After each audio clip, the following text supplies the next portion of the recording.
Hello and welcome viewers, this is Sultan Fayaz Hussain and you watching Sultan Fayaz official YouTube channel.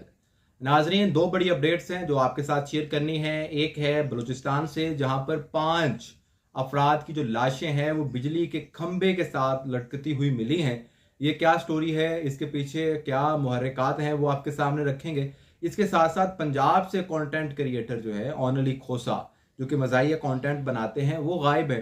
उस case के अंदर एक बड़ी पेशरफ्त हुई है, वो पेशरफ्त क्या है वो भी आपको बताएंगे। लेकिन उससे पहले आपसे गुजारिश है कि जनाब, अगर अभी तक आपने चैनल को सब्सक्राइब नहीं किया तो चैनल को सब्सक्राइब कर दें। कमेंट सेक्शन में जाके अपनी राय का इजहार ज़रूर करें, और अगर वीडियो पसंद आए तो वीडियो को लाइक और शेयर भी लाजमी करें, क्योंकि आजकल आपको पता है फायरवॉल इंस्टॉल्ड है और उससे फिर जो है वो रीच को काफ़ी फ़र्क पड़ता है अगर आप कमेंट सेक्शन में आके कमेंट्स नहीं करते हैं, अपनी राय का इजहार नहीं करते हैं, तो वो वीडियो को काफ़ी ज़्यादा उसका नुकसान होता है।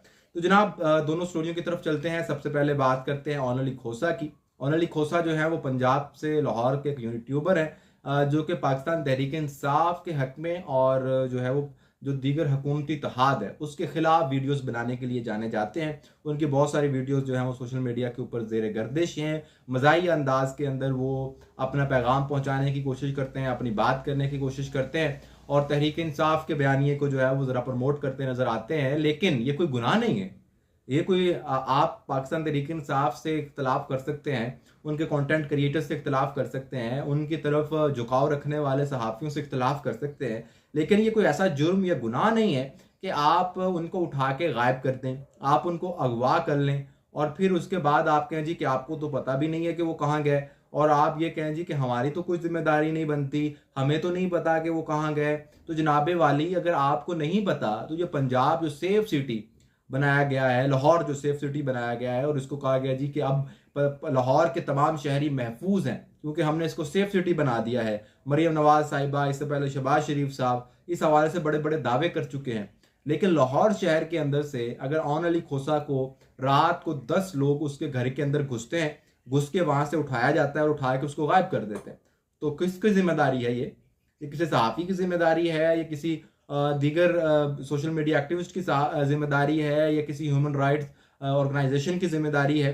किसकी जिम्मेदारी है ये हुकूमत और रियासत की जिम्मेदारी है शहरियों को तहफ़्फ़ुज़ फराहम करना। और अगर रात को इस तरह से 10 लोग घर के किसी के अंदर घुस के उसको अगवा करके ले जाते हैं तो इसका मतलब है कि आप जो है वो बिल्कुल नाकाम हो चुके हैं अपने काम के अंदर। और अगर आप खुद ये कर रहे हैं, रियासती इदारे ये कर रहे हैं, तो इसका मतलब है कि फिर जो रियासती इदारे हैं वो भी अगवाकार और दहशतगर्द बन चुके हैं, क्योंकि ये काम जो है वो दहशतगर्दों का और अगवाकारों का है कि वो इस किस्म के काम करते हैं तावान के लिए, अपना खौफ व हरास फैलाने के लिए, अपनी दहशत फैलाने के लिए। और अगर कोई उनके खिलाफ बात करे तो वो उसको उठा के अगवा कर लेते हैं या उसको मार देते हैं। रियासती इदारे तो ऐसे नहीं करते। रियासती इदारों के पास तो प्रॉपर तरीकेकार है। जो कहते हैं कि रियासती इदारों में और जो दीगर ये शिदत पसंद ग्रोह होते हैं उनमें क्या फ़र्क होता है कि रियासती इदारे कानून को फॉलो करवाने के लिए चलते हैं, जबकि जो दीगर लोग होते हैं वो कानून की खिलाफ वर्जियाँ करते हैं। तो अगर रियासती इदारे ही कानून की खिलाफ वर्जियाँ करेंगे और वो एक गिरफ्तार शख्स को या जिसे अपनी तहवील में लेते हैं उसको कानून के सामने पेश नहीं करेंगे, अदालतों के सामने पेश नहीं करेंगे, तो फिर जो है वो उसको क्या कहा जाएगा? उनको भी अगवाकार कहेंगे लोग, दहशतगर्द कहेंगे लोग, जिस तरह से पाकिस्तान के अंदर हो रहा है। फिर उसके ऊपर जो कहते हैं उनको भी उठा लिया जाता है, उनको भी गायब कर दिया जाता है। तो ये फिर क्या होगा? इससे तो एक जंगल का कानून बनता जा रहा है पाकिस्तान के अंदर। और जंगल का कानून है कि जिसके हाथ में लाठी है उसी के भैंस है, उसी के पास ताकत है, जिसके पास वही अपना हुक्म चला रहा है यहाँ पर। तो ये जो सूरत हाल है इसको ख़त्म होना चाहिए, इसको बंद होना चाहिए। अगर आपको लगता है कि ऐसे आप आवाज़ें बंद कर लेंगे तो ऐसा नहीं होगा। ओन अली खोसा का वो तराना जो अब सोशल मीडिया से डिलीट हो गया है, दिल दिल पाकिस्तान, और उसको उसका बनाया उन्होंने एक वर्जन, बिल बिल पाकिस्तान। अब बिल बिल पाकिस्तान तो पूरे पाकिस्तान का इस वक्त मसला है कि जिस तरह से बिजली के बिलों के अंदर आपने बेतहाशा इजाफा कर दिया है, हर बंदा उस पर परेशान है, हर बंदा उस पर बात कर रहा है। और अगर एक कंटेंट क्रिएटर ने अपने अंदाज के अंदर, मज़ाहिया अंदाज के अंदर उस मसले को उजागर कर दिया है, तो भाई आप लोगों को फिर इससे क्या मसला है?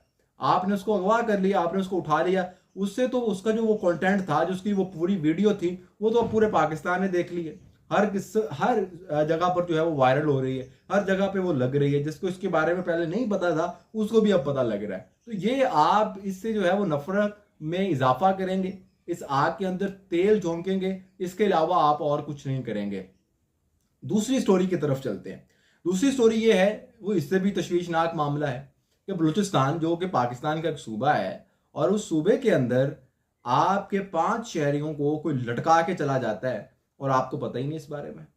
5 शहरी जो हैं उनको बिजली के खंभों के साथ लटकाया गया है जनाबे वाली, और उनके बारे में कहा गया है कि उनको पहले किसी और जगह पे मारा गया, उनके सीने के अंदर गोलियां उतारी गई, वहां से उनकी मौत हो गई तो उनको वहां पर लटका दिया गया लाके।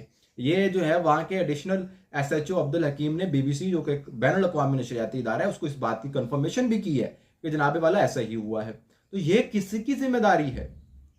कौन इस मामले को रोकेगा?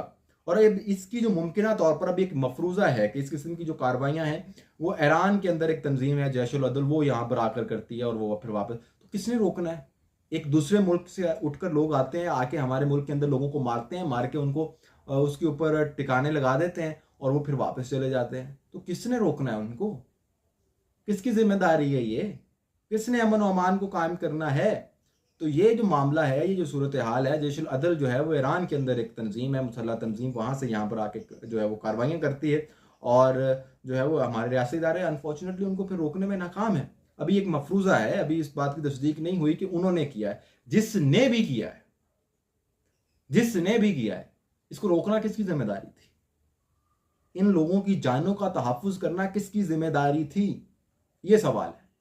और अगर आप इसके अंदर नाकाम हो रहे हैं तो फिर आप ये बात तस्लीम कर लें कि जनाबे वाला आप नाकाम हो चुके हैं लोगों का तहफ़्फ़ुज़ फराहम करने में। आप क्या कर रहे हैं? जब एक तरफ हमारे मुल्क के अंदर लोग रोज़ाना की बुनियाद पर मर रहे हैं, बम धमाकों के अंदर मर रहे हैं, लोग जो हैं वो अपनी जानें दे रहे हैं, रियासती इदारे को जो एहलकार हैं वो भी जानें दे रहे हैं अपनी, वो जो हमारे लोग हैं वो भी जानें दे रहे हैं, वो भी यहीं इसी मुल्क के शहरी हैं ना, वो भी जानें दे रहे हैं।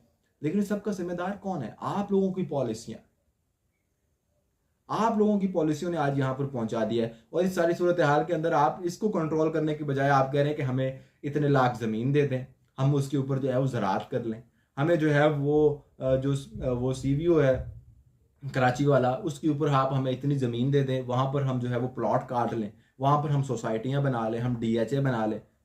ये क्या सूरत हाल है यार? इस मुल्क को कैसे आप आगे लेके जाना चाहते हैं?